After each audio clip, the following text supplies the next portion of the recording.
live. Are we on? We are on. Yeah. Guess what? Podcast was. What? This is Can you hear me? Real Vets Podcast. Yeah, we can hear you real good. So, cheers, gentlemen. Cheers, everyone. Hey, this is a good crowd. Yeah, it's going to be a good one. All right, so I'll start off and we'll go counterclockwise. So Okay. I am Nate Landshark Shermer, and to my right we have Jake Smoke. Matt Fuentes. The Brian Britt. Colin McDonald. And Justin. All right, and we got another guest, but you're I was not trying to get in the middle. I'll tell you. Yeah, go on, man. Talking's all I do, man. It's too late, you're here. Yeah, I'm Scott Hot Mess Campbell, and if you want to know why they call me that, it's a longer story than you've got. All right. Hey. Maybe next podcast. Absolutely. Okay. So we're coming at you, not live, from a really freaking cool place today. Where are we at? Be at kidfoxoutfitters.com, like us on Facebook, follow us on Instagram, hashtag Get the Fox Out There. Located in the heart of San Diego, Ramona, California. Hey, There you all go. right. This is Colin's shop, and he was gracious enough to allow us to record here. So appreciate it, Colin. Oh, happy to have you guys here. Yeah. Did we mention veteran owned and operated? Oh, Right? I mean, that's. the best kind of veteran. Yes. Actually. hell yeah. And Colin, you're a Marine. Yes. Actually, this whole room is full of Marines. This guy's outnumbered. Exception of Yes. We tend to travel in packs. We have a sailor, but she's getting pizza right now, so. Hey, all right, that works. Taxi service? What? Uber. Grubhub? So Yeah. what are we going to talk about? It's Orange Box up here. What are we talking about today? Oh, no shit, huh? Yeah, because they're not up here. All right, so first let's get to know you a little bit, Colin. What did you do in the Marine Corps? So I did 12 years, all down at beautiful MCAS Miramar as a aviation ordnance technician, IOUs. And I did 6. Shut up. What does that stand for? Yeah, it's if you ain't ordnance, you ain't shit. Which is awesome, because I rather enjoy not being shit. Yeah. Right? Keep in mind the guy who's talking shit right now is a ginger, so falls on deaf Twice ears. is better and not shit. I don't understand the problem. Well, he wasn't able to. He was running a little bit late because he had to wait for the sun to come down. To come out most of the night. So don't catch on fire? Yeah. That's awesome. But yeah, I did all 12 years at Miramar. I worked on F-18s for 6 years and 53s for 6 years. I crewed on 53s for a couple of years, and yeah, the Ginger and I were actually Lance Corporals together at VMF AW 121 Green Knights. So that's where we started out and had a really good run. Got out in 2012 and went to school. After school, did what veterans do and started a business and went to work. So Awesome. So most people know what the 18s are, but a lot of the people outside of this podcast don't know what a 53 is. So can you explain the difference? The CH-53 Echo is perhaps the greatest lifting device ever devised. It's the largest helicopter in our inventory, and it is colloquially well known as a shitter because of the wonderful marks it leaves in the skies. It blazes a trail of freedom and rotor wash through the Southern California skies. Right on. I like that description. I really do. And if it's not leaking or shaking, it's probably not running properly, right? That is correct. If it's not leaking, it's under service. Yeah, I always felt bad because you can actually service the hydraulics in flight, and Right. the oil and all that, and the poor look on some Lance Corporal's face when you're having to get out of his chair, then pull the seat off the wall, and then start pumping feverishly, and you're just like, no, it's cool, dude, it's cool, and they're just like, oh god, that's right. That was always Is the this thing. is this thing going down? Yeah. You guys would always, because I was a grunt, so anytime we ever had to fly, and there's just shit leaking everywhere, it always smells like fuel. You're like, man, is this thing about to explode with all of us in it? And of course, the aircrew guy's like, if it's not leaking, then it means it's dry. Shouldn't you fix that? I don't know. Yeah, and in the shitter community, a black flight suit is normal. That means you're doing things right.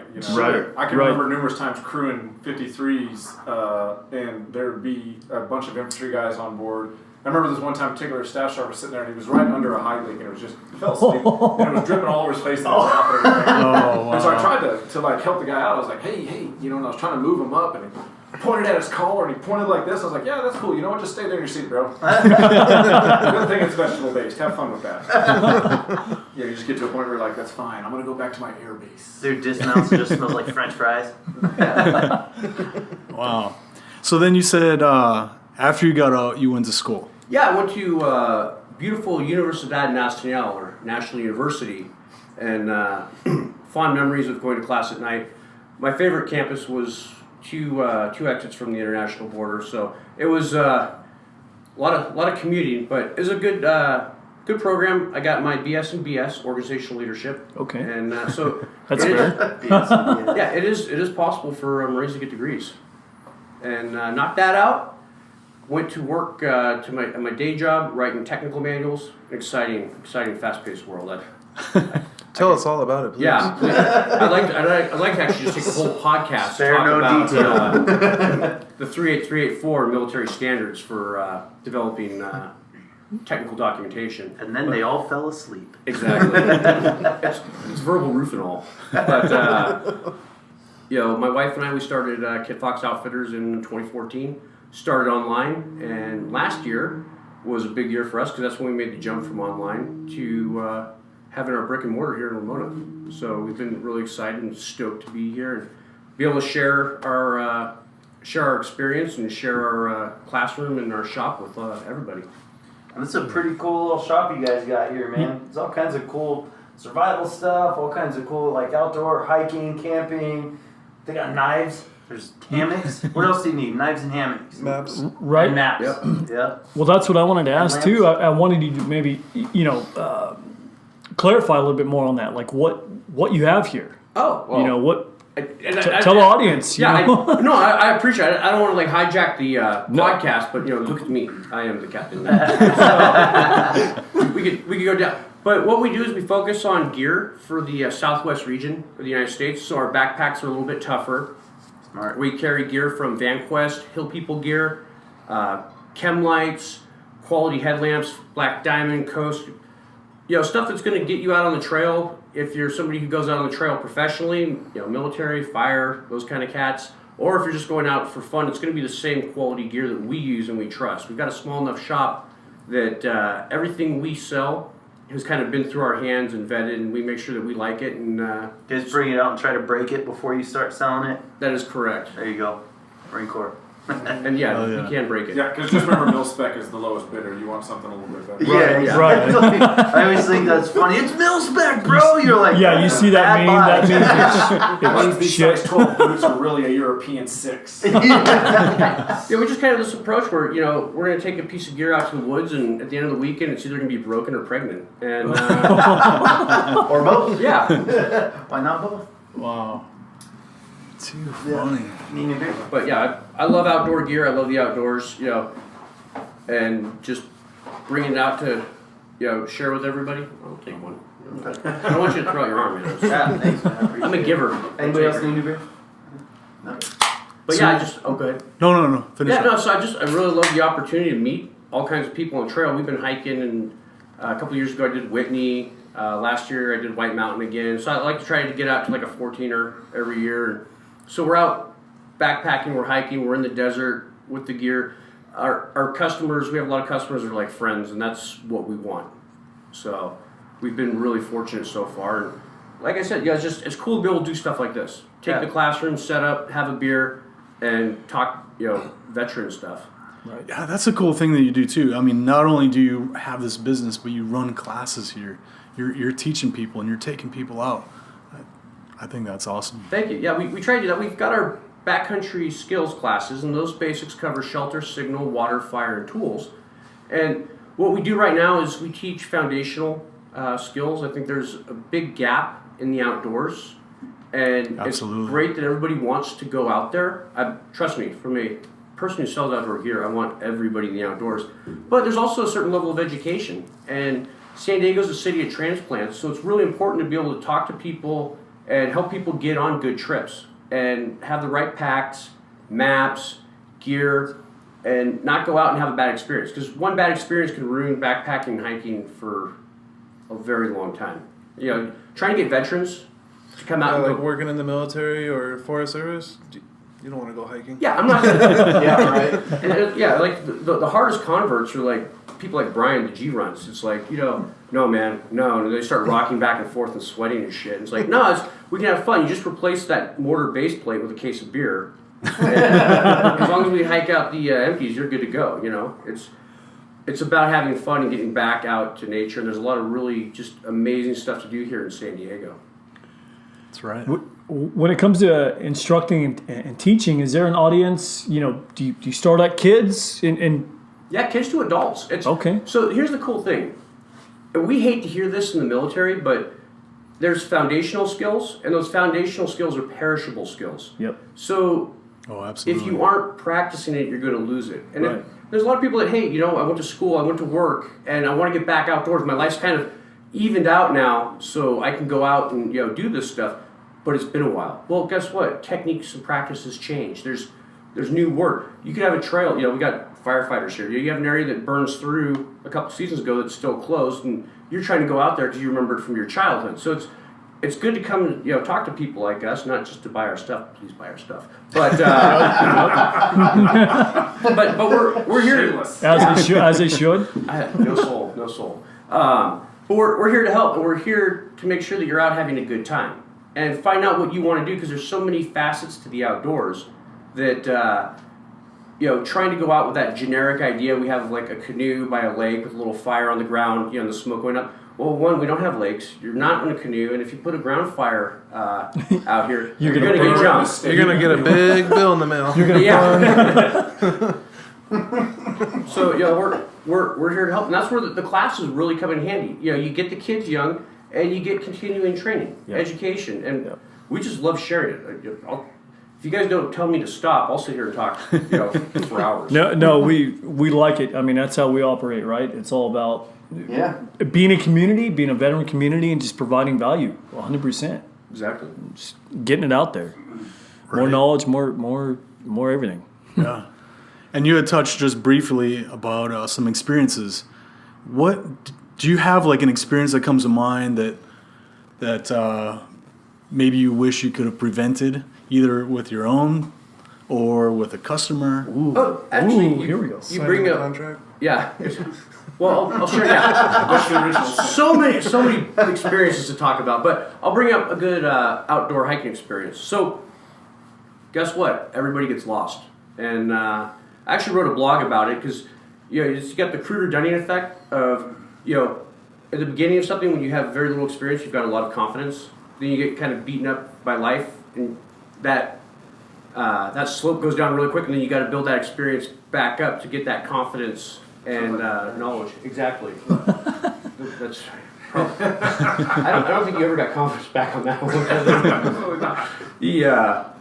But last year I did a night hike up at Mount Laguna, and if you guys aren't familiar, Mount Laguna is an absolutely beautiful, gorgeous place. It's one of San Diego's best kept non-secrets. But Oh yeah. I love to go up there in the winter and play around the snow camp, and that's where I do a lot of my winter evaluations on gear and stuff like that. So I go to do the big Laguna Loop at night. All right, well, I'm experienced in the area. I know the trail, and it's a pretty well-marked trail. You go over the PCT, it's a no-brainer.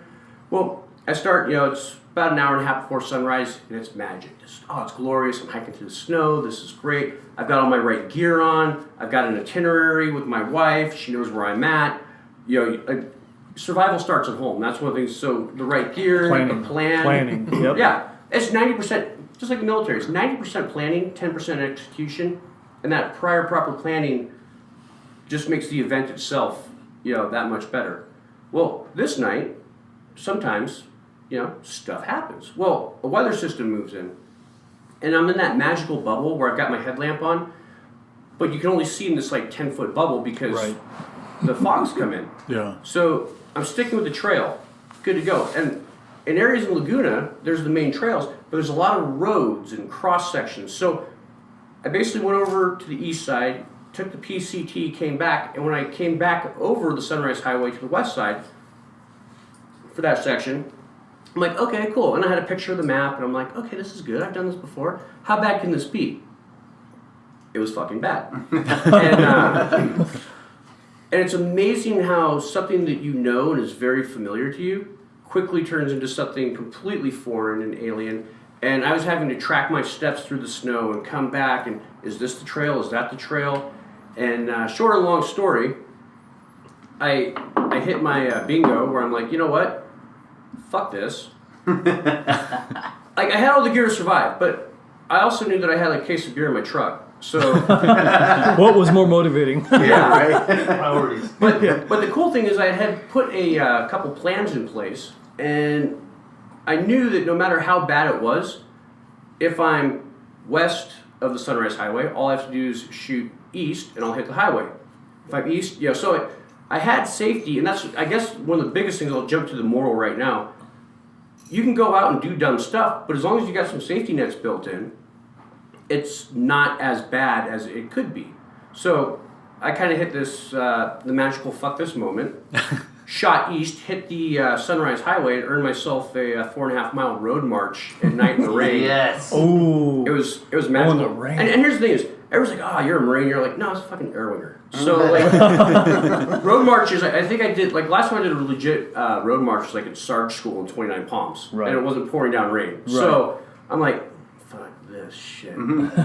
Dude, don't get it screwed up. Like, even grunts, when they're doing shit like that, like, there's not one of us that's like, yay, this is great, we're having so much fun. Are you it's sure? miserable and freezing and everything sucks and I'm wet and my feet hurt and my back and all this gear is fucking heavy. This is so much fun. Don't get it screwed up, dude. Grunts don't like that shit either. We're just too stupid to not do it. I always figured you guys got off on that. Like, oh, this is, you know what's even better than this, guys? We have to go clean SL3 when we get back. Like, fuck yeah. But Colin assumes that grunts like the Marine Corps, like he liked being an ordnance. You know what I mean? Yeah. Where everything was bombs and cupcakes and unicorns all day. It was Yeah. great. Yeah, that's the best death cult I ever joined. You know, that's what I tell people. Like, I joined a death cult out of high school, and Yeah. like, you know, It's fucking awesome. yeah, it's great until you hit 30, and then like your knees start making different sounds and shit like that. Start sticking out of bed. All sounds familiar. Yeah.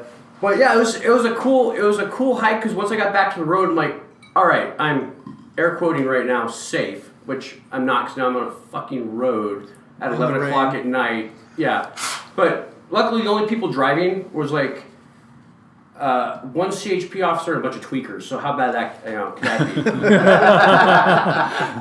And then when I got back to my truck, I'm like, hallelujah, and jumped in, turned that thing on, turned the heater on high, and Cracked a beer. yeah, got drunk enough that I could sleep in the back of a Chevy Silverado. And it's an extended cab, and since we don't have the power of a video camera here, I'm not a petite man, so that was a very yeah. You're out of frame, so that's okay. yeah, you good. Yeah, but I was a little heavy.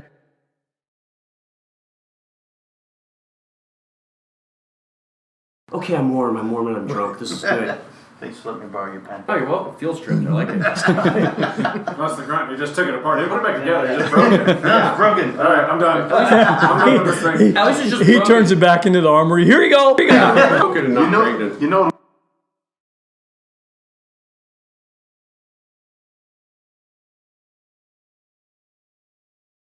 Not to pass any of weapon course. inspection until about I'm 16:30. I'm calling BS on that Oh yeah. because I'd slip a little 20 in the chamber. Oh, damn. So they got wise guys doing that. Dang. Yeah, so now they're against. Obviously, they make a bunch of regulations. What we do nowadays is I'll go in there with my pistol and I'll set it down. If the armorer doesn't like its cleanliness, it doesn't matter because I'm not there. I've already left. And so I usually get a call from the skipper and he's like, "Hey, you didn't pick up your pistol card," and I was like, "Oh yeah, my bad." No big deal. That's the most terminal captain thing I've ever heard. I've just straight up left M4s and M9s out the window. Like I said down and I walk off. Where are you going, sir? I haven't looked at it. I don't care. You got your rifle. I'm not leaving with it. No, that's right. I hired this guy to clean the rifle. Yeah? Brilliant. Well, at a certain point, we're eating into my day, and this is ridiculous. Right. Right? You know what I mean? The Pope would eat off of this boat carrier group, right? As our beloved Arlie Ermy would say. So, like, it's not, okay, the weapon's fucking clean. Yep. Shut your fucking mouth. You don't want to get any more than I do, Right. and I'm done. So Let's not make this weird. and there's a funny Miramar story about the $20 bill. Because what was happening apparently, because I put a $20 bill in the last time I went to the range, which was years ago, and they're like, Yep. sorry, Steph, sorry, we can't do that. So, short and long story, apparently they were taking the money, but they weren't cleaning the guns. So, Naturally, right? I appreciate. I wouldn't have cleaned them either. Yeah, I appreciate that. Beer money. But some staff sarge got a dirty M4 and fucking lost his shit. And I'll apologize on behalf of staff sarges because we are the enemy. But yeah, We are the enemy. and it ruined a very good thing. But yeah, like I'm not cleaning this. Like, oh, fuck, here we go. You know, just put $20 in the butt stock and we're good. So that I remember that scenario because I was at the armory with you that time. The last time I saw money exchanged at the armory window, the armorer took the weapon and he took it in the back. And the guy's like, "Hey, I'm gonna get my card back." And he's like, "Yeah, in a minute." And he came back a few minutes later and handed the guy his M4 back. And he goes, "What happened to that freaking 20 I gave you?" He's like, "Yeah, I did $20 worth of cleaning on it, but you still got to finish the rifle." That was the last time I saw. I was laughing my ass off because it was mass sergeant. Shit. I was literally losing it because that corporal didn't seem to give a shit. Which worked out well, I guess. So if there's young devil dogs.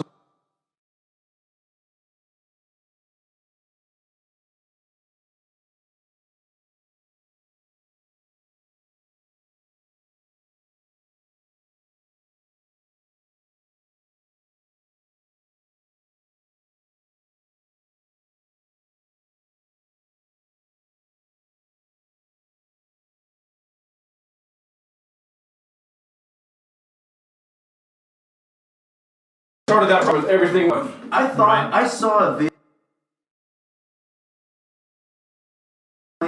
He fucking dragged that thing through the ringer more than any weapon I've ever fucking seen. He shot it with a fucking 9mm. I saw the same video. Yeah, you saw that Yeah. shit? Yeah, And it you still shot it fucking 9mm. fired. It hit And the it's goddamn. the AK at 9 mils. Yeah, it hit the fucking chamber of that thing. It Okay, hit the so fucking chamber. Here's Fucky about 2.5 hours before he was peeing outside of the fucking hotel. Yeah. Maybe 3 hours. That is the worst mustache on the planet. Yeah. He was looking like.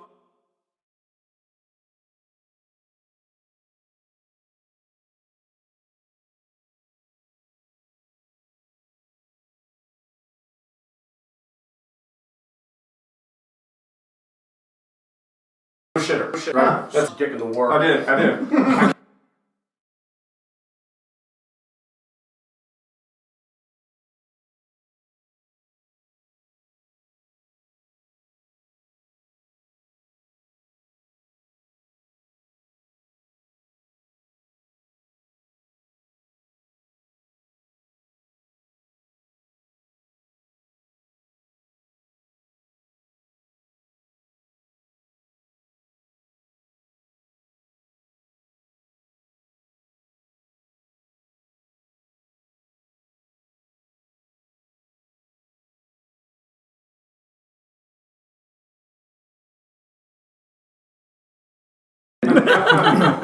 We did. What do you mean thought? Yeah, and our first That's just the Marine unit. Corps, isn't it? Our first unit was an amazing. Like, you're hearing our stories, you're like, oh wow, like that's but we were actually pretty even keel compared to some of the like. Oh yeah, we were the functional Yeah. dudes We in the unit. had so in the grunts, there's always weapons platoon. You know, we have there's 3 line platoons and then a weapons platoon, right?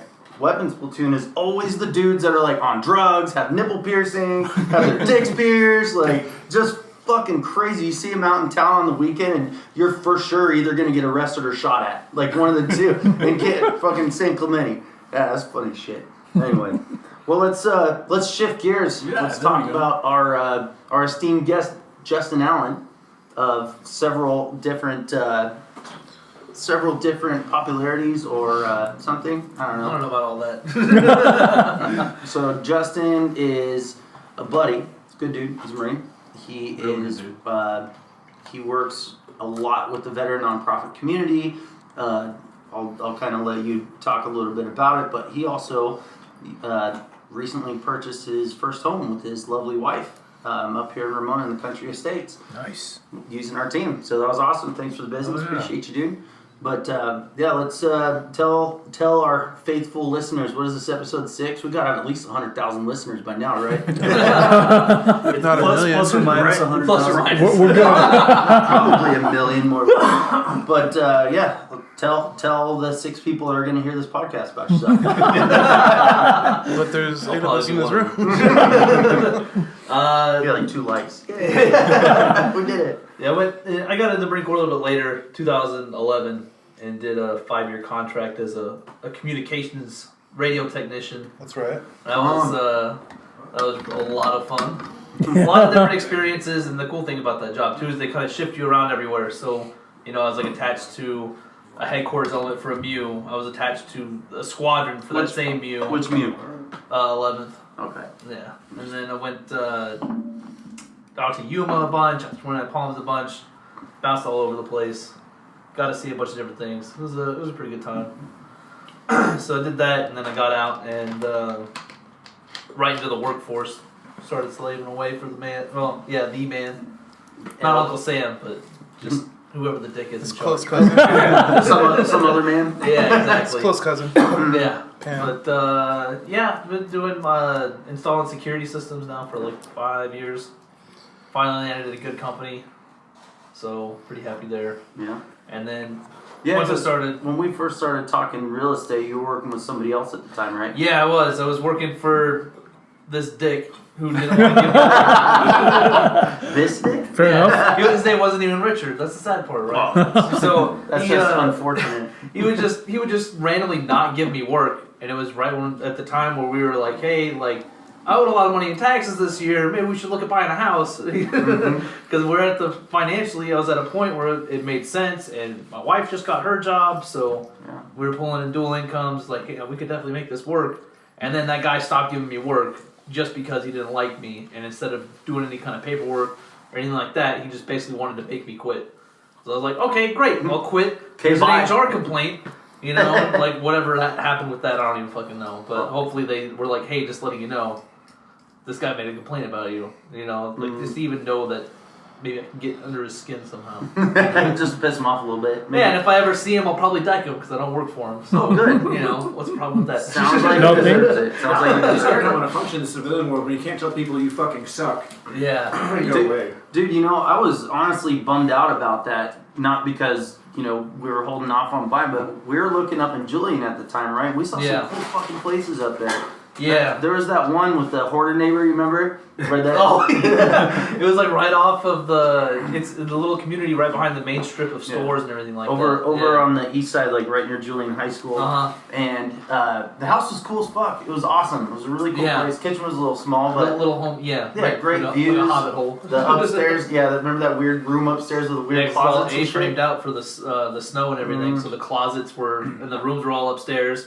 So the rooms were all tiny because it's A-framed out, and then your closet space was A-framed out. Was minimal. So it was like 3 feet tall, and there was like there was freaking dowels in there to hang your clothes and stuff. That was pretty funny. Just big enough to hang a shirt. Yeah, Not even, probably things still dragging on the floor. yeah, especially with my shirts. 'Cause Yeah. I got to buy bigger shirts to cover up, my Cover cake. up the fuel tank for your Yeah, sex machine. exactly. Solar panel now. Yeah, right. Dude, So, we yeah. walk outside. I just remember walking outside. I'm like, this place is fucking cool. Look at this view, and looking down in the neighbor's yard and being like, oh. Yeah, like There's so much broken shit. down trucks, tarps covering a bunch of God Jeez. knows what, Just trash. out there. It was pretty heinous. Hi man, you like meth? For sure. That could have been your hookup. Could In have all been. I got fairness. some copper right here. You need to sell it. How much for your teeth? Yeah. None of my vehicles have a catalytic converter. You can't have it. Yeah, there was that house. Then there was that other house we looked at further back behind that little brewery there in Julian. Yeah. The one that was shady as That fuck. place that was like, this is a cool place, and then we went in the basement, and like it was being held up by like 2x4s and shit. Like the whole house was being held up by 2x4s. What? Yeah. One of them had a crack in it. What? And then, like, instead of like nice, screws going into the baseboard, it was like a bunch of janky ass, like bent up Oh, nails. yeah. Like, it looked like something out of a They cartoon. just bent over. They were like probably trying to hammer it, and then when they hit the second piece of wood, it just put enough resistance on there, it just bent the nail, so they just kind of hit more in. They were just like, it was seriously straight out of a cartoon. Like, Walk in there and say, nope. like that. Yeah. Turn around and Well, walk dude, right back it out. was Yeah, like- he was straight up like, I will not let you buy this. Yeah, you guys can't buy, like, your fucking show, but you shouldn't buy this house. Not even the VA probably would even. They fuck wouldn't it No, up. No. when they saw that, they'd have been like, no. But Yeah. you want a realtor that says no. Yeah. 100%. Right. Yep. Yeah, that's someone that's looking out for your best interest rather than just to make a fucking buck. You know. That was, I remember walking back upstairs and just having like this fucking feeling in my gut or whatever. Like The floor's gonna give out. let's really carefully walk out of this house. Nobody jump, nobody stomp. Let's just take it easy. Don't even look at the ground. Like Just walking the same footprints you walked in with. Yeah, right. Retrace your steps. cool fucking house. That's Colin's life strategy. Fucking cool house, but oh well. Anyway. Yeah, so there's that. Luckily, in my career field, it doesn't take really unless you've made a bad name for yourself. It's so easy to get a job because everyone's going to college, no one's going to any kind of trade schools or anything like that. I was lucky to get into this field because I worked through a company that specializes in transitioning vets with technical skills into Fortune 500 companies. You guys are like Nice. transitioning So gender, nice. right? You talking about? Yeah, definitely. Yeah, obviously. From I don't know, raging alcoholic male to to almost a female. to slightly overweight raging Yeah, alcoholic right. male.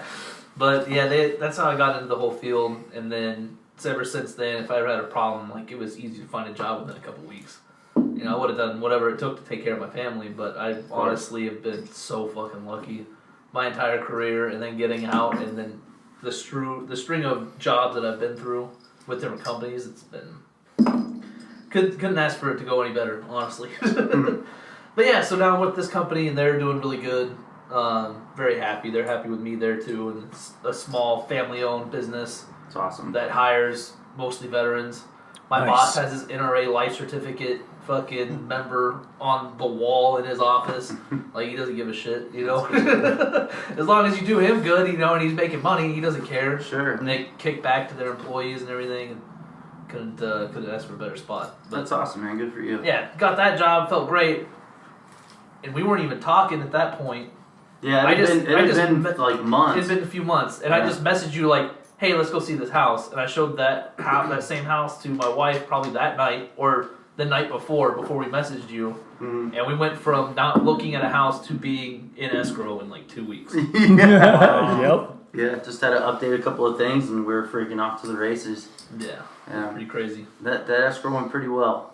Yeah, Yeah, talk glad it all about worked that. out. Talk about that experience. I think that's pretty unique Holy shit. and pretty cool. I mean, especially since you ended up saving a lot. Oh yeah, a lot. Just because Brian had done his research and was giving great advice every step of the way. And I think you talked about it a little bit on your last one of your last podcasts. You were talking about the deal, but just to rehash it, it was basically they wanted more money than we knew it was worth, and so they kept trying to ask for more money.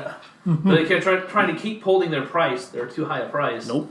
And then instead of accepting our middle of the road offer, they got screwed out of $8,000, but not really.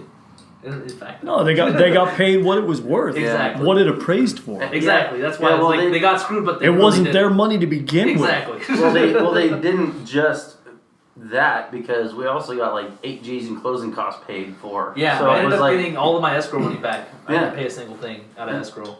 Do you guys see that a lot where people have like just unrealistic ideas of what their palatial estate is worth? Most sellers, because there's an emotional connection, right? So buyers don't have that emotional connection yet. But Not sellers yet, have been there. Sellers have been there for a year to 20 years, whatever it is. they know They've what spent their that house is time, worth, and they so put money into it. they've painted walls, they've done this, they've done that. So they've created that emotional connection to the home. So they're always going to be slightly or extremely unrealistic with the actual value of their home. Hopefully not extremely, but it's also our job to kind of bring them into the realm of reality. So that's why Right. when we do work with people that are trying to sell their house, it's bring a list of comps, talk about Yep. pricing and stuff like that, and we talk our strategies and figure it out. But the biggest thing with sellers is to make sure that they're in the realm of reality, because when they're not, when they price their house way too high, it's going to sit on the market for a long time. And then that was the situation with you. So that place has only been on the market for a couple days or something, right? Yeah, and we just saw it pop up on Zillow. Yeah. So And- it couldn't have been on the market that long. Zillow, how dare you? I lost He said access it. to everything else, so it's Yeah. like, they got what I got. That's right. Well, so yeah, that I didn't. I didn't want to wait because eventually I knew it was going to happen because this is what happens when places are overpriced.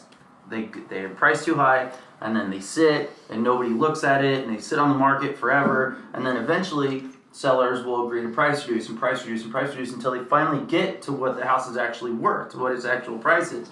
And then all of a sudden you have buyers coming out of the woodwork. I don't want to wait for that with you because I don't want to have to compete with other people in like a month and a half when it's actually priced correctly. I don't have to compete and then start driving the price up. So we decided that we were going to throw in an offer right where we thought it was worth.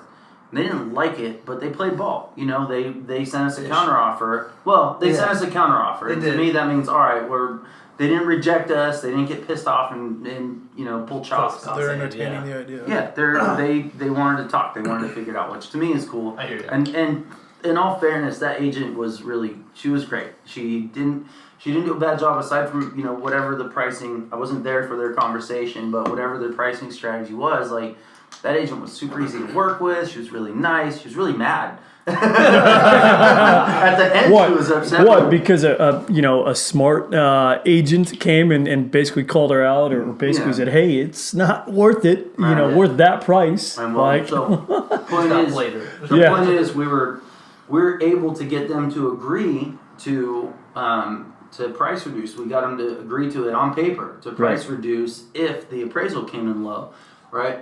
And of course, lo and behold, the appraisal came in low, right at our original offer price, right? Big surprise. So anyway, ended up working out. Didn't have to overpay for the house. Got closing costs paid. What'd you guys come out of pocket, like $400, some shit like that? Yeah, for the home inspection. Yeah. That was the only thing I paid for out of pocket. Hell yeah. $400. You can have yourself a house, people. Give us a call. Right, yeah. And we just never honestly thought it would happen. And we were splitting rent and saving a bunch of money, you know, in a pretty nice pad out on the east side of Ramona. But, you know, it was just like, you know, it was time to take the next step. Mm-hmm. I'm not even 30 yet. My wife's a couple years younger than me, so I feel like we're ahead of the curve, if anything, right now. Yeah, you guys are ahead of where I was when I bought my first house, for sure. Yeah. I was in my 30s already, you know, so yeah, I'd look at, like, friends that I have back home and everything like that, and, you know, most of them are pregnant or single moms or, you know, just got out of AA or I grew up in a real small town. Yeah. Still bagging groceries at the grocery store? Yeah, actually the one grocery store that's within like 40 miles. Yeah. That's cool. It's fine. Hey, man. They have benefits. Yeah. Be assistant manager after 20 years. Yeah, that's all. I mean, that's a growth potential. I dealt with an agent one time that was retiring from his job as a grocery bagger and was getting into real estate. It was a shit show. So do you guys see a lot of issues with, like, the hobby real estate agents? You know, like, oh, I'm 40 years old, I'm on my second divorce, and now it's time to sell real estate. Like, how do you guys as full-time professionals, like, mitigate and work around that? Is it kind of like the difference between active duty and reservist? Yeah, where you're like, you fucking tampons, soak up all the benefits? That's not how it works. You end up pulling hair out. No, there's really great real estate agents that are full-time. There's really great real estate agents that are part-time. In fact, a couple of our team members are, you know, have other jobs. And they're, you know, and they still do a great job of what we do because of their, you know, attentiveness to our clients and communicative skills and the fact that they're not retarded, which is great. Good job, guys.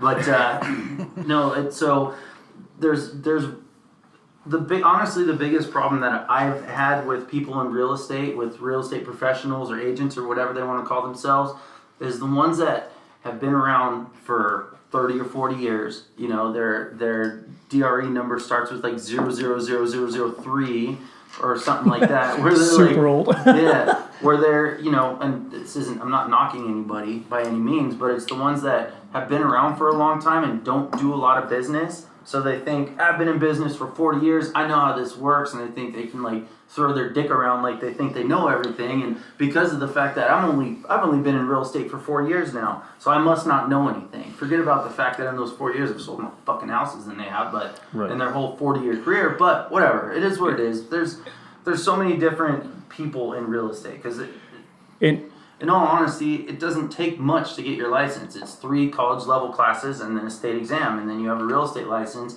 and now you have the ability to transact hundreds of thousands, if not millions of dollars worth of people's money, which is crazy to me, but it's a thing, you know? You forgot the air quotes on the college level classes. Oh, Right. sure, yeah. But that's like that's one of the scary things though. Like when we bought our house, we had a really good realtor. Good. But it's scary going into it where, you know, everybody's got a friend who's a realtor and It's like 1 in 4 in San Diego, that Yeah. holds a real estate license. What is They're like either- 23 or 24,000 licensed Right. agents yeah, in San Diego? they're either a realtor or a photographer or both. Right. Dude, So yes, that's me and my wife. My wife's a photographer. Fuck yeah. So also what this comes down to is like, so there's metrics that we look at, right? You know, as agents, and we can look at production levels of any other agent, right? Go off their DRE number, look them up, and whether they're full-time, part-time, whatever there is, we'll look at their history. That's one of the first things that Brian and I do is Look 'em up. we need to figure out who this person is to make sure we know what we're dealing with, right? Because the number one way we can best suit our clients is understanding, quote unquote, our enemy, right? If we're going to go to battle or fight for our client, we need to understand who the competition is, That's some Sun Sea And- shit right there. right? And so You never The know art about of real cyber estate. stalking, though. before I call, I've got a listing right now. So before I call, another agent, I'm looking them up. Okay, what is their production? Who are they? See their numbers. We'll if see you their can find them numbers. online. If they've got 2 sales in the past 24 months, which is the general metric, I'm like, oh, okay. Be But if careful they've with got, be careful, right? But if they've got 50, 30, 50, whatever it is, like, all right, man, they're solid. They've got quite a bit of production. So it's It's and it doesn't necessarily mean that somebody that hasn't sold a lot of houses is going to do bad, because one of our last deals, the agent, he was brand new. I think it was his first sale. He was on a Right. team that does a lot of business, but he was brand new. I mean, I think the kid was 18 years old. Maybe, I don't know if that's true or not. Sorry if you're listening, dude. You look young. Good for you. But he did a freaking amazing job. He did a really good job for his clients. It was a super easy transaction. Things went really well and stuff like that. So it really, I mean, you can look up numbers, you look up people, you look up their team, you look up as much as you can, because just like, Jake said, we want to know who we're working with, right? And however that person is, whatever we can figure out about them is going to dictate, our strategy through the escrow process. Yep. If that makes sense. So it doesn't necessarily mean because somebody's 100 years old and they've only sold freaking 2 houses in the last 10 of those years that they're, you're not going to be able to do it. It's just you need to adjust tactics accordingly. You might have to go a couple steps further than you would normally, or you might have to kind of like be the one that carries the transaction through, that kind of thing. And I had clients recently where on the other side of the table, I was representing the buyers, and we were looking to move forward on this purchase of a home. And on the other side of the table was a broker. Had pretty good production numbers. It seemed like he had a good history behind him. I had to talk him through half the escrow. Like I had to tell him because he also had a contingent escrow, so he was representing his clients, but they were also, I can't remember that, they were also, there was another arm to it, right? So they had to sell their property and whatnot. And I was talking him through the process. You got to do this, you got to do that. And I mentioned, what a cancellation of escrow, because he was considering going that route, and it was like deer in the headlights. Look, I'm like, dude, you got to figure this out. Yeah. I can't walk you through the whole process, Yeah. but to be able to push forward on ours, you got to take care of this. Yeah. So it's not all us versus them for you guys. It's No. teamwork and mentorship. It's a lot of teamwork. So And- the best agents to work with are the ones that see it as a team effort, Right. and really, I'm looking out for my client's best interest, of course. Right. They're looking out for their client's best interest, of course, but at the end of the day, the bottom line is that my client wants to buy this house, their client wants to sell this house, let's figure it out. Right. How are we going to make it work? Yeah. And that's what it comes down to. And the easiest transactions, the best agents are the ones that want to fight to keep this thing going and make sure everybody's taken care of and everybody's happy at the end of the day. So. Yeah, like you say, I mean, you want a win-win. Yeah, Both sides. that's one of the Keller Williams core traits, or I don't know what they core trades, core values. It's win-win or no deal. Let them read it up. Yeah. They don't call it core values, but it's their fucking core values. Right. But that's one of them. Win-win or no deal. And you know, there's agents that feel like it doesn't need to be that way, but I don't see any reason why it shouldn't be. Because at the end of the day, we're all trying to accomplish something, right? We're all trying to help our clients reach their goal, whether it's buying or selling or investing or whatever the case may be. So we're here, man. You just gotta take care of folks at the end of the day. Speaking of taking care of folks, so Go ahead, spit it out. so your fucking camera. Speaking of taking care of folks, when Justin and I started working together, I had let him know that when he closed escrow, I let Justin know that when he closed escrow that I was going to, on behalf of him, on behalf of Tip of the Spear Real Estate team, I was going to throw a little bit of money towards one of the nonprofits that he works with. So we had the conversation at the end, and I told him, hey man, keeping true to my word, I want to do this for you, so I'm going to throw, some money towards one of the nonprofits that I know he works with a lot, Triple B Adventures. But then just prior to that conversation, I had been talking to Nate, who works with Justin at Triple B, but also works with Justin at Active Valor. And I'll let you guys kind of explain both of those organizations through, because they're both fucking amazing. But I was kind of like, I know you work with both of these.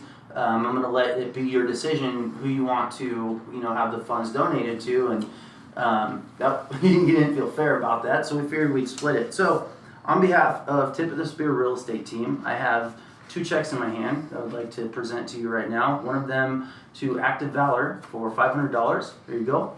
And another one to Triple B Adventures for $500. And there you go. Fantastic. All right. There you go. Cheers. Cheers. Fucking name. Cheers. So, Yeah, cheers to All that. right. yeah. Hey, I appreciate you guys, and I know how much time, effort, and energy you guys put into helping the veteran world out, and I really appreciate that. So, and I appreciate your business, so thanks for that. Anyway,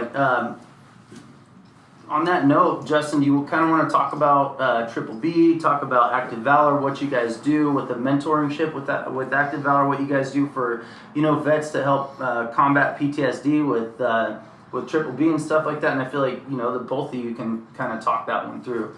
Yeah, for sure. Actually, me and Nate are actually pretty heavily involved with both organizations as well, and it's kind of a common thing that a lot of the board members and the leadership at TBA, Triple B Adventures, have also gotten to fall in love with Active Valor. So I'll start with TBA first. TBA is all about getting veterans outdoors, hunting, hiking, camping, fishing, and I'm the director of hunting and fishing is my Awesome title. Fuck yeah. So I coordinate a lot of the hunting and fishing events throughout the year. I started about, I think, early last year, and I've been kind of filling in my role and just, trying to decide what events to do. So I organized a pheasant hunt last year for 15 veterans to come out, and we received that event from another local that was actually in Ramona. Local woman, her name was Virginia Duncan. She was like, okay, I love you guys, and I love your mission, so I want you to take over this. So now she gave us the contacts and the resources that we can take it over and organize it, which is coming up again in February, the end of February. This is February 3rd, right? Yeah. And I want to say all but one was able to get a pheasant. Yeah. There was one guy? There was one guy that missed. Oh, no. Multiple times. Multiple times. He's pointing in the wrong direction, holding the 12 gauge the wrong way. He wasn't an expert marksman. That's what it was. Oh, okay. He didn't have the rifle bench. It was funny. It was the last hunt of the day, if I remember right. It was the last hunt of the day, and I was with him. Yeah. And he had the left sector, and I had the right. And the pheasant went up. It went left. He went up and shot at it, missed it. Pheasant went through his whole sector again, went right. It came up to me. I was like, in your face. Which is funny too, because the guy he fishes a lot more than he hunts. But I've also last fall I took a couple of guys from TBA out to Yuma for the dove opener. TBA covered the cost of hotels, It's awesome. And if they needed a ride, we had that covered too. We would, but they were both capable adults, so they didn't have a problem there. We just footed the hotel bill and then basically planned out where we were gonna hunt because we have some friends that like to hunt in that area, and we had a blast on that dove hunt. That was pretty crazy. That's awesome. It was like World War III down there, man. You're right on the border to Mexico. Like I legit have like the tank obstacles like on Normandy Beach that you saw, like the big metal like star looking things, right? They have those lining this creek bed, and then I can legit, maybe 500 yards from me, see the fence on Mexico on that border, and all these doves and a lot of these pigeons were flying, towards us, and I was nailing whatever I could. Pigeon tacos taste like steak. I'm just gonna say it. Really? Right now, it was so good. I'm gonna have to get out there with you guys one of these times, man. Yeah. I should have been out there a year that TBA stayed on the floor of my front room.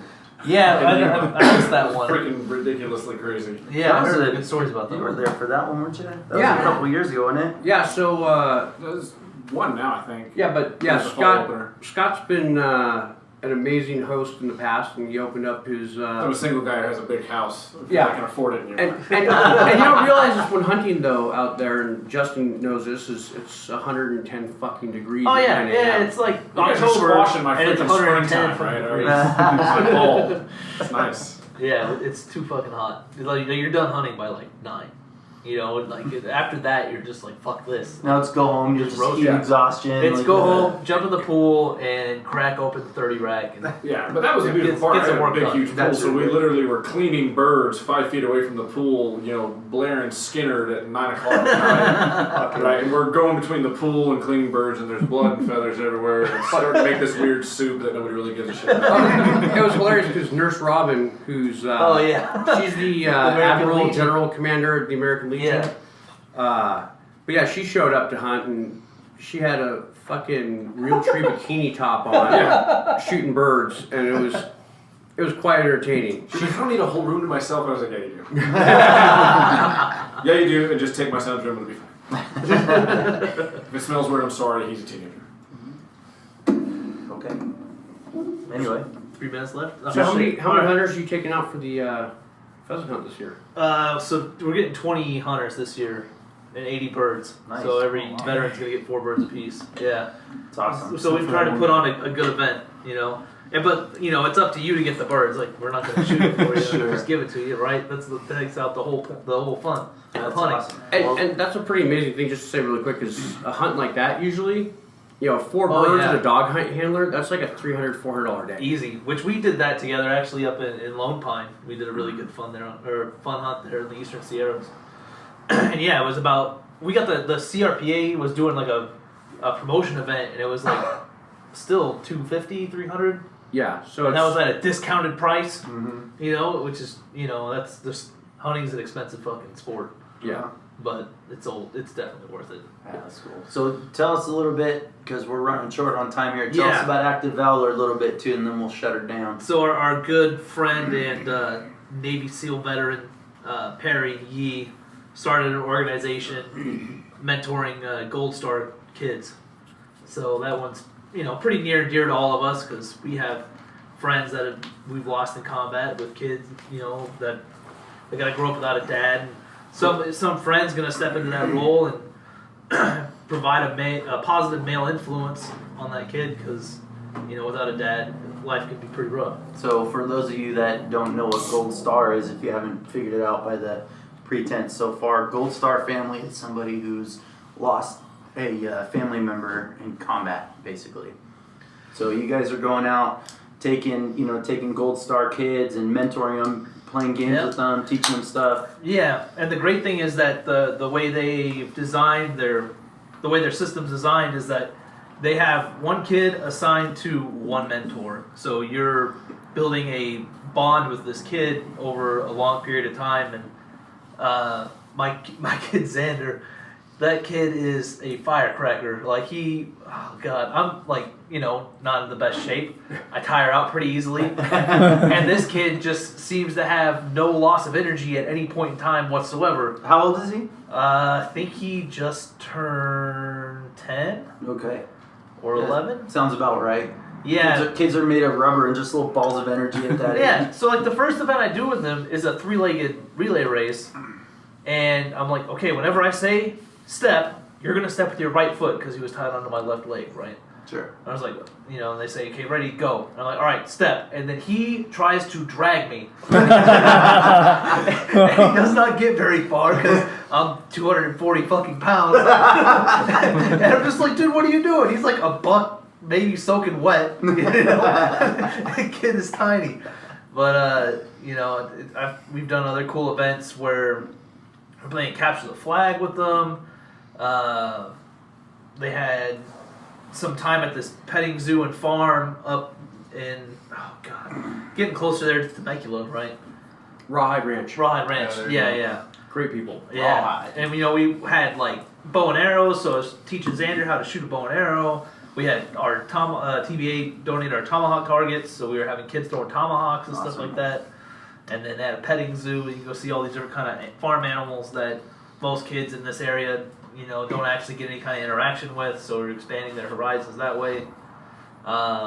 We have friends, Perry has friends and contacts that run the training center for the fire department and the police department in Oceanside, and they let us host a zombie hunt in there, so we actually bring in makeup artists from like LA doing like legit makeup on these people, making them look like zombies with their heads split open and like gashes and blood everywhere, right? And then they have You're hunting people them with the same weapons you use for your pheasant hunts, right? right. You actually got all the kids get Nerf guns, and so you get to like shoot everybody, and it's like sometimes the vets have more fun than the kids do. Sure. Like the first year we did it, like guys were going all out, like stay down, just like like It's funny watching these kids like for this fun event, and all of a sudden you get a bunch of vets together and people are clearing rooms. Have you guys ever had the fortune of playing freaking laser tag with just a group of other combat veterans? Because that shit gets fucking wild. I went with a couple buddies one time, and it was fucking chaos. We're like booting each other in the chest and butt stroking each other. all the things that say don't do. Yeah, don't touch each other. We're like, fuck that, full contact. That was fun, man. Send it. Yeah. I should mention too, Colin does a lot with Active Valor as well. He's also got a mentee who's a little She's amazing. girl.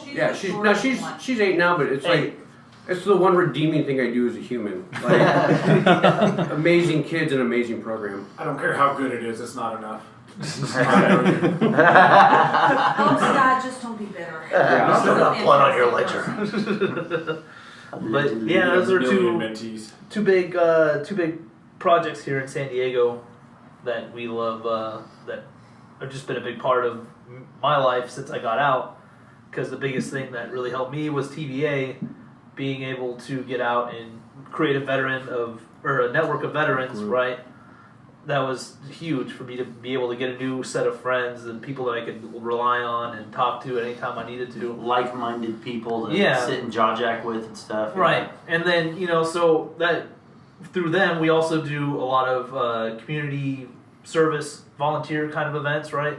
So that helped me get back into volunteering and trying to enrich the veteran community. And then Brady was actually a mentor for Active Valor when they first started up.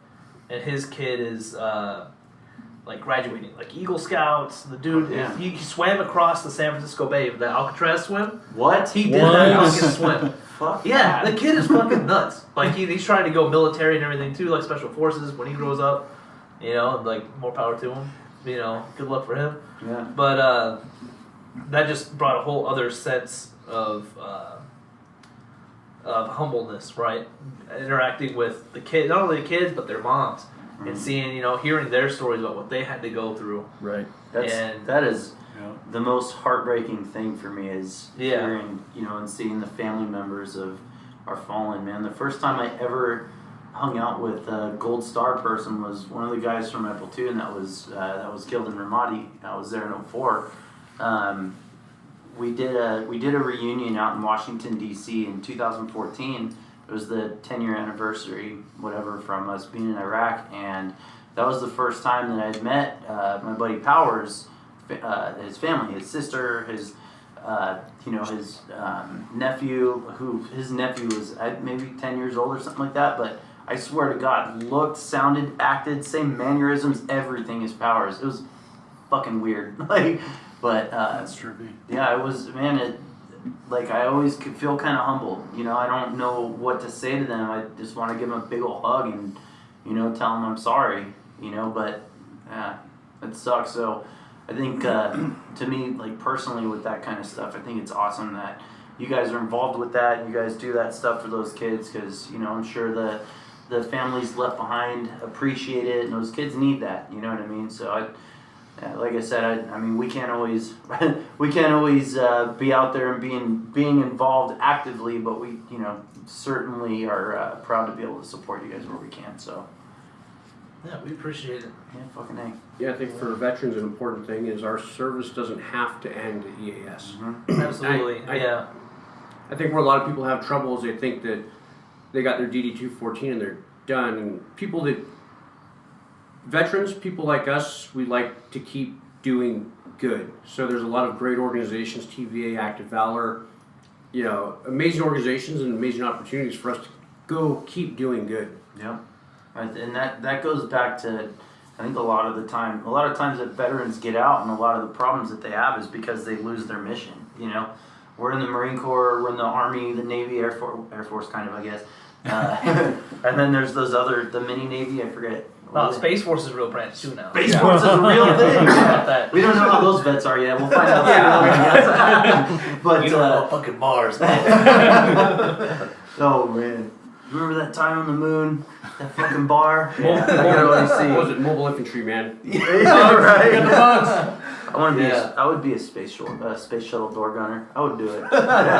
Shooting laser beams like Star Wars and shit. Anyway, I think the point is, like I said, a lot of people lose their mission. When we're in the military, we're a part of something so much bigger than ourselves, and whether we realize it while we're in or not, it's an important thing. We feel like we're doing right for the world. We're doing right for the United States. We're doing right for our brothers.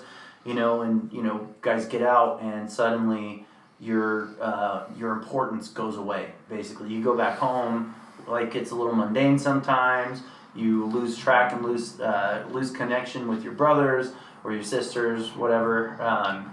And I think that is a big piece of the veteran suicide problem, to throw that out there. But I think that being involved in the community like you guys are is uber helpful for guys to just basically get a new mission in life and be able to get back out there and know that they're making a difference in the world. So fucking salute to you guys.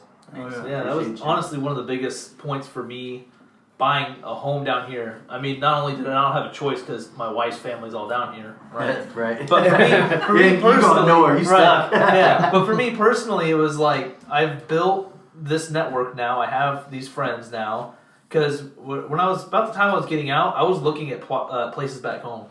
I saw one of my ex-girlfriend's fucking places was for sale, and I hit her up. I was like, hey, how much does your stepdad want for this place? Oh, how's he doing? I need to go fishing with him sometime. Just talking bad shit. But, you're not even that big of a hillbilly. You're from California, too. Oh, yeah, but I grew up in I grew up in the sticks, though. My town had 1,200 people in it, and that was over a very widespread area. Yeah. Sierra National Forest is really It's still spread California. out. So California is not San Francisco and LA? Oh, yeah, no. You mean we don't all live on the beach? There's a whole reason why the state tried to divide up into 3 separate states. Yeah, And I several times. I would have been in one of the better ones. Yeah. Well, Jefferson. Yeah, God bless Jefferson. Well, even the Southern California where we would be was going to be San Diego, Riverside, Imperial, and Everything Orange but LA. County. Yeah, It would be fucking awesome. All of Southern California, LA's not invited. San Francisco. Yeah, they're going to make San 100%. Francisco and LA with just the 101. Yeah, they get their own fucked up. They can be broke in 10 minutes. Well, it's funny because I've gotten a discussion on Facebook. I know, maddening, but my buddy's like, yeah, well, good luck without the economy and this and that and the other. I'm like, yeah, good luck without water, motherfuckers. Touche. Not to mention that, but where I grew up is one of the biggest natural resources for electricity because it's just hydroelectric dams feeding into lakes, into more hydroelectric dams all the way down this whole mountainside on the Sierras. and they provide a lot of the power for LA too. Right. So yeah, we don't need to pay for your fucking power anymore. Like, done. Okay, bye. Good Yeah. luck. Yeah. Well, they'll pay good money for that shit. Oh yeah, they do. That's why Southern California Edison doesn't go out of business, and PG&E is about to fucking tank. Yeah. Or no, they're not going to tank. They're just going to pass it on to us. Oh yeah, they're gonna Yeah. make it. They're gonna make a state-controlled agency out of it. Yeah. and That's charge isn't the that a BS. great idea? Because the government always is the solution to fucking problems. Not only right? that, but the California government. Yeah, of all fucking things. Sign the petition. Just saying. Sign a petition. Right. Yeah, for State of sure. Jefferson. State of Ranaf.org. Jefferson. Okay, the state of Jefferson. And I live in Maine America. and I don't know other what the states. fuck you're Scott's I don't have any problems with that Scott's shit. from Texas. Before He's we the greatest start country going in down this that country. rabbit hole, Yeah. gentlemen, this was amazing. This was fun. Awesome. We definitely have to do this more often. Yes. Yeah. Fucking A. So, on behalf of Real Vets Podcast, cheers. Cheers. Cheers. Cheers. And thanks again to Kit Fox. Like us on Facebook, Kid, follow thank you us. for having Taking us. the box out there. Say that one more time slowly. Shameless promoter. Slow. Yeah, faster, promote- faster. What do you got? It's kidfoxoutfitters.com. Like us on Facebook. Follow us on Instagram. Hashtag Get the Fox Out There. Nice. All right. That was a great. I feel like you've said that once before.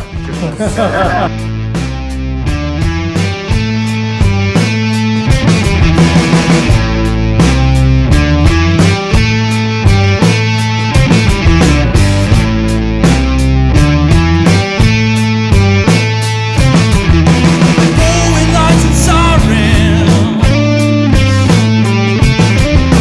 just another day. My heart is growing louder with the crackle of the flame.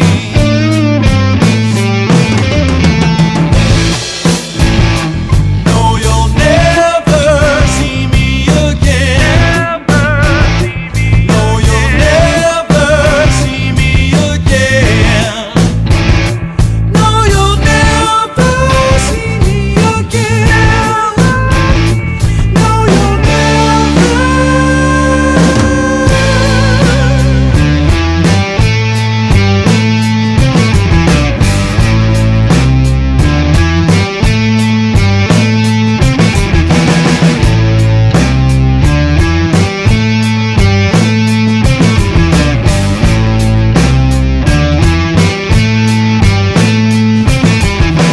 Going lights and sirens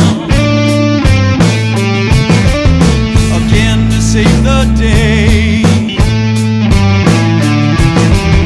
I'm sick of sickly sinners, but find that I'm the same.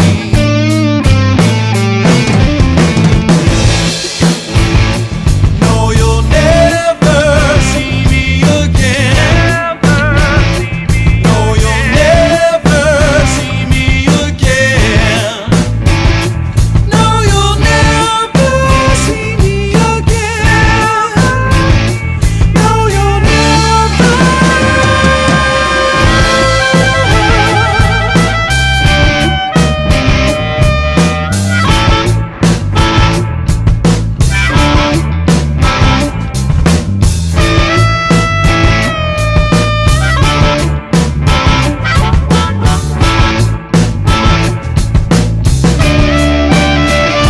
Going lights and sirens,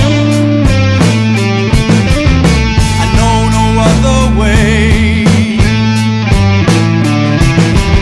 I might just meet my maker, and to me that's just okay. I've got questions.